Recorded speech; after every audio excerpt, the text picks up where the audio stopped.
திமுக ஸ்ட்ராங்கா தன்னுடைய எதிர்ப்பை தெரிவித்ததன் அடிப்படையில் சில தற்காலிகமான ஒரு முற்றுப்புள்ளியை வைத்திருக்கிறது காங்கிரஸ். அப்படித்தான் நான் பாக்குறேன். காரணம் என்ன, ஒரு மாசத்துக்கு மேல தொடர்ந்து பிரவீன் சக்கரவர்த்தியும் மாணிக் தாக்கூரும் திமுகவுக்கு எதிராக ஏதாவது பேசிட்டே இருந்தாங்க. என்ன பட் இது சம்பந்தமா என்ன பண்ணது, திமுக தலைமை ரொம்ப டீசெண்டா கனிமொழி மூலியமா தகவலை சொல்றாங்க. ராகுல் காந்திட்ட அதிகாரத்தில் பங்குங்கிறதெல்லாம் அவங்க ஆளுங்க விமர்சனம் பண்றாங்க. அதுக்கு வாய்ப்பு இல்லைங்க, இவ்வளவு சீட்டு தான் எங்களால் தர முடியும், இது ரெண்டு விஷயத்தையும் சொல்லிட்டு வந்துடுறாங்க. சொல்லிட்டு வந்தது பிறகு கூட போய் மாணிக் தாக்கூரையும் பிரவீன் சக்கரவர்த்தியும் ராகுல் காந்தியை பாக்குறாங்க, பேசுறாங்க, இப்படி தொடர்ந்து ட்வீட் போடுறாங்க.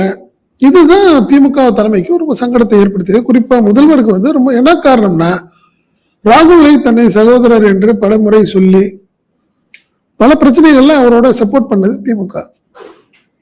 அவங்களுக்கே நல்லா தெரியும் இது தேவையில்லாத விஷயம். ஆனாலும் கூட காங்கிரஸ் ராகுல் அப்படிங்கிற ஒரு விஷயத்துல ஸ்டாலின் சில விஷயங்களை அவரு வந்து சரி அனுசரிச்சு போகணும் அப்படிங்கிறதுனால போயிட்டு இருந்தாரு.